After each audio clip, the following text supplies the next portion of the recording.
And I would think about this, because I'll tell you what it is that you need to do to be successful. Some of these things aren't so malleable, but others are things that you can work on. Well, IQ, well, that's a rough one, because there's no evidence, as far as I can tell, that you can do a damn thing about your IQ. I was just reading a paper by Dan Simon today. It's a relatively recent review. Dan Simon did the invisible gorilla stuff, and he was looking, because there's all these companies that claim that these online brain training exercises can produce cognitive improvements, and he reviewed the literature again. And I've reviewed that literature like 6 times in the last 15 years, because I keep hoping that someone will crack the problem, but it's always the same answer. It's like, you do brain training games, you get better at the game, a lot better at that game. You get slightly better at similar games, but distal games that are still heavily cognitively loaded doesn't affect your performance at all. Zero, none. So the issue of how to raise IQ, man, that's a killer. No one knows how to do it. I can tell you how to stop your IQ from decreasing as you get older. That's not so bad, because it does that. Fluid IQ decreases from the time you're 20 and pretty rapidly. It's physical health is the best preventative. So exercise, physical exercise. Weirdly enough, you think, well, why? Well, your brain uses oxygen like mad, right? And it needs to be kept clean and well oxygenated. And physical exercise, both like weightlifting, so anaerobic and aerobic exercise, both seem to be very, very effective at staving off cognitive declines across the lifespan. So that's a really useful thing to know, because that's the only thing we know that does that. So then the next best predictor of lifetime success is conscientiousness. Well, so, and of the 2 aspects of conscientiousness, say orderliness and industriousness, the better predictor is industriousness. So the question is, well, what can you do about your industriousness? And the answer to that is, well, that's kind of rough too, because there's a strong genetic component. But you can work on micro habits with regards to your conscientiousness. And I think the best micro habits, this is partly to do with this future authoring program processes, I think the best thing you can do with regards to your conscientiousness is to set up some aims for yourself, goals that you actually value. And the future authoring program helps people do that. And basically, it does a situational analysis it helps you do a situational analysis of your life more than a psychological analysis, I would say. And so the questions are something like, well, all right, you're going to have to put some effort into your life. And you need to be motivated to do that. And so what are the potential sources of motivation? Well, you could think about them in the big 5 manner. If you're extroverted, you want friends. If you're agreeable, you want an intimate relationship. If you're disagreeable, you want to win competitions. If you're open, you want to engage in creative activity. If you're high in neuroticism, you want security. Okay, so those are all sources of potential motivation that you could draw on, that you could tailor to your own, your own personality. But then there are dimensions that you want to consider your life across. And so we ask people about, well, if you could have your life the way you wanted it in 3 to 5 years, if you were taking care of yourself properly, what would you want from your friendships? What would you want from your intimate relationship? How would you like to structure your family? What do you want for your career? Well, how are you going to use your time outside of your job? And how are you going to regulate your mental and physical health, and maybe also your drug and alcohol use? Because that's a good place to auger down, because alcoholism, for example, wipes out 5 to 10% of people. So you want to keep that under control.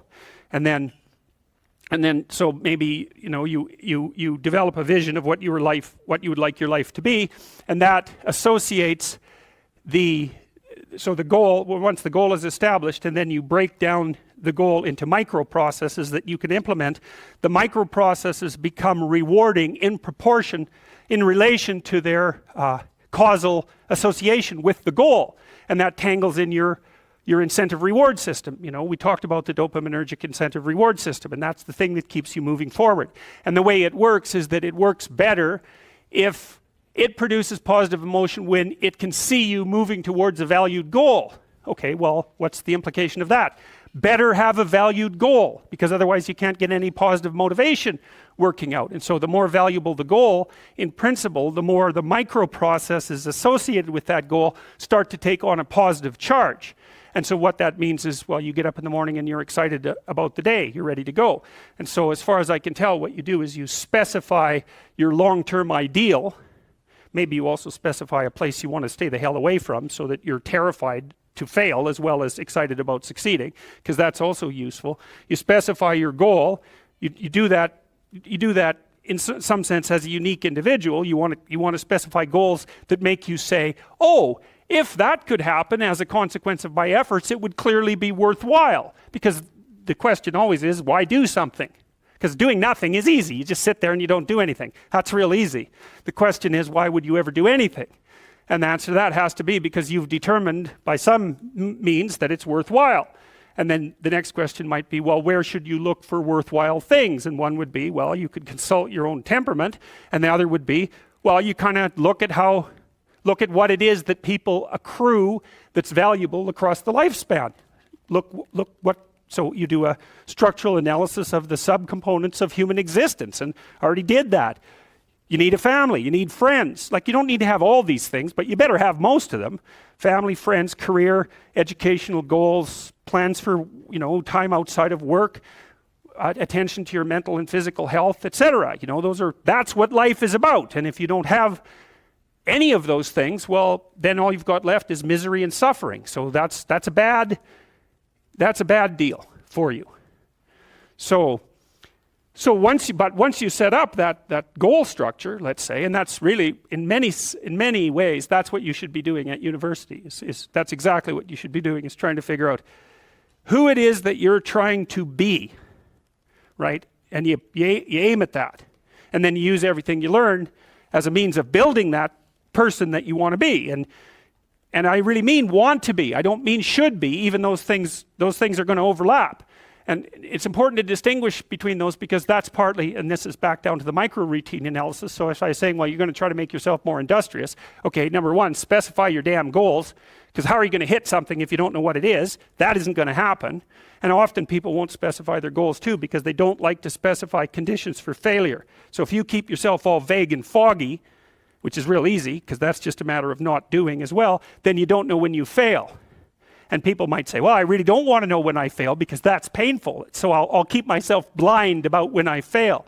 That's fine, except you'll fail all the time then. You just won't know it until you've failed so badly that you're done.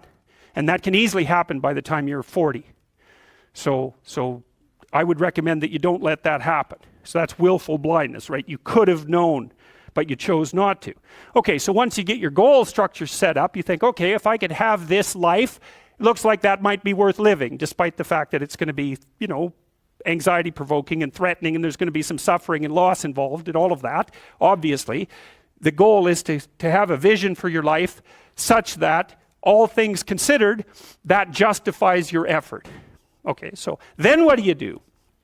Well, then you turn down to the micro routines. It's like, okay, well, this is what I'm aiming for. How does that instantiate itself day to day, week to week, month to month? And that's where something like a schedule can be unbelievably useful. Google Calendar. It's like, make a damn schedule and stick to it. Okay, so what's the rule with the schedule? It's not a bloody prison.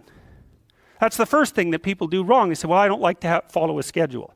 Well, it's like, well, what kind of schedule are you setting up? Well, I have to do this, then I have to do this, then I have to do this, and then I just go play video games, because who wants to do all these things that I have to do? It's like, wrong.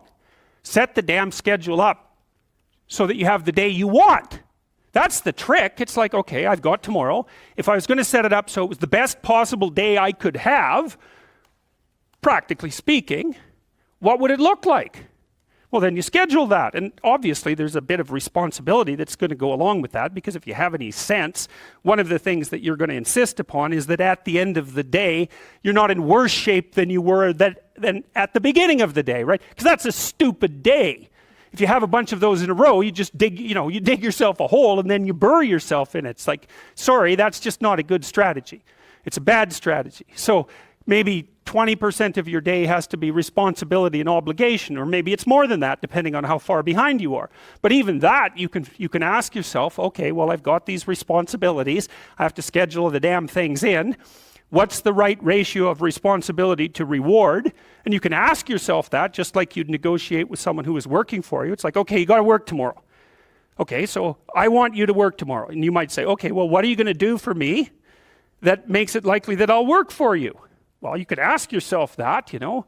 So maybe you do an hour of responsibility and then you play a video game for 15 minutes. I don't know, whatever turns your crank, man. But, you know, you have to negotiate with yourself and not tyrannize yourself.